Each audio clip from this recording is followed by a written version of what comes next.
Hey guys, in today's video, we're visiting 3 famous locations in Taipei, Taiwan, the first of which is Raohe Night Market in the Songshan district of Taipei City.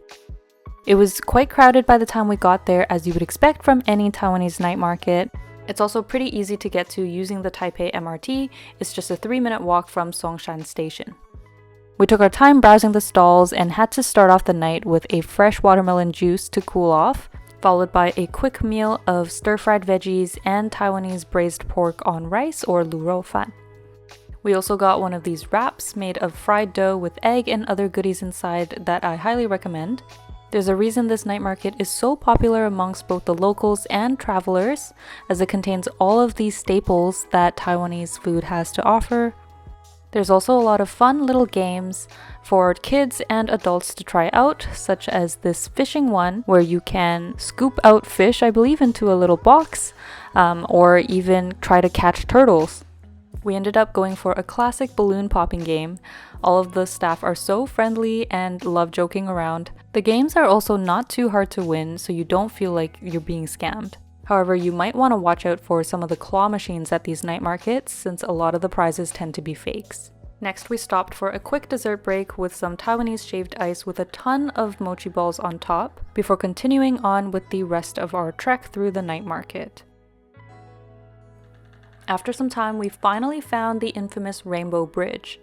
The nighttime views here were so beautiful and calming. I think there were some street performances going on as well. Walking across the bridge for a couple minutes, we quickly noticed that fish were jumping out of the water. Like, you guys can see that, right?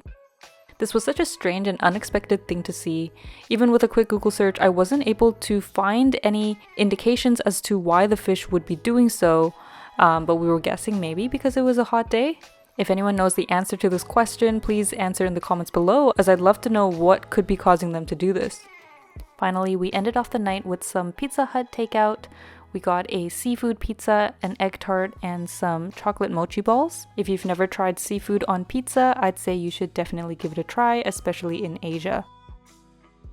For day 2, we visited the Jiufen area, which is actually covered in a previous video. However, before that, we had a reservation at one of my favorite restaurants in Taiwan. This is Tasty Steakhouse. The one we went to was at the Fuxing location. However, I believe this one has closed down since we last visited. It's basically a set menu of 7 courses plus drink, and you can choose from a list of items for every course. The total is about 700 New Taiwan dollars, which converts to about 23 USD, which in my opinion is a great price for all of the food that you're getting. We ordered the classic steak and the beef Wellington as our entrees, and both were cooked very well. After the last course, we started making our way over to the Jiufen district. If you haven't seen that video yet, you can find it at the link above. We spent day 3 exploring the Xindian district of Taipei, starting with this shopping mall called Yes Life, which was home to a ton of figurine and toy stores. If you have a favorite character in either Disney, Marvel, or video games, you're bound to find something here. Taiwan does not joke around with the variety of figurines that they carry. We even found these cool figurines from the game League of Legends, which is my personal favorite.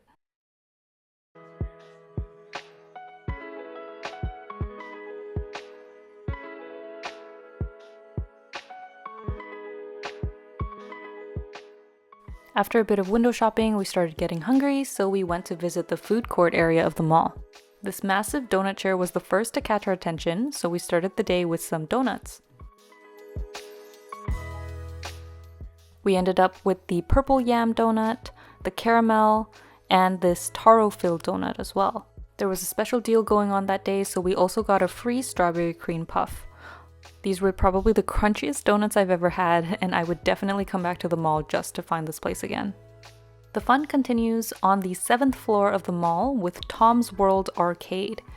This is one of the most nostalgic locations for me in Taiwan, as I would come here often as a kid to play games and win tickets for prizes. We spent a ridiculous amount of time at this SpongeBob game trying to get the tokens to land inside the little holes, and ended up with a pretty embarrassing amount of tickets. Here are some examples of the types of prizes they had to offer, but we went with 2 drinks, 2 tissue packs, and a little Mario game with all of the tickets that we won. After the arcade, we headed over to the Bitan area of Taipei to get some fresh air and hopefully catch the sunset.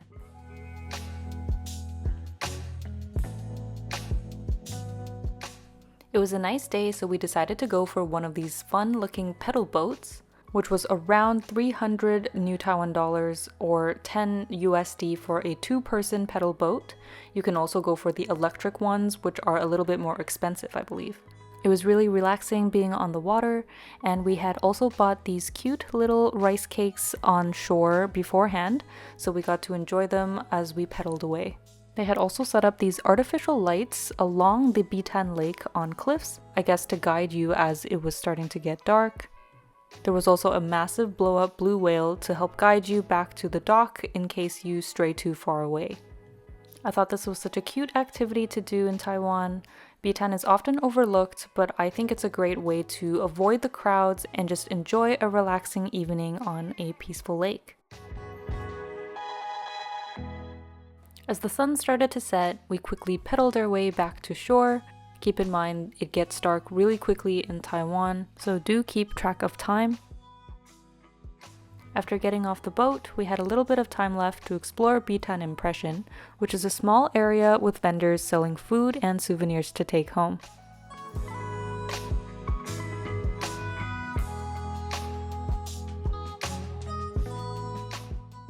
To end off the night, we found a little teppanyaki store that was close to closing time when we got there, so we weren't able to see the whole teppanyaki show, but luckily the staff were still willing to seat us, and this was such a great way to end off another fun day in Taiwan. On our way back to the hotel, we couldn't help but stop at Maku Tea for some dessert. This is a mango drink which costed only about 2 to 3 USD compared to like 8 in North America. We also got these egg cakes with fun looking designs, and that was it for day 3. The vlog for day 4 is unfortunately very short because I had to catch the U-bus to go to Tainan, but we had a few hours to spend at Q Square, otherwise known as Taipei Main Station, which is the central station for the buses. My partner actually made a separate YouTube video covering the stores in the underground tunnel, specifically focusing on hobby stores including Pokemon, so if you want to check that out, it'll be in the link above. We grabbed some lunch at a simple beef noodle store in the food court with some fried rice and beef noodle, and then of course had to try out some of the desserts. Here we have 2 matcha wheel cakes, the first of which was a purple yam and the second was a matcha custard and mochi. We also got this scoop of strawberry ice cream at Cold Stone Creamery, and finally we got a pack of assorted Pokemon cookies with all of our favorite starters. That brings us to the end of this video. Thanks so much for coming along. I hope you enjoyed watching. Please like and subscribe if you did, and we hope to see you in the next video.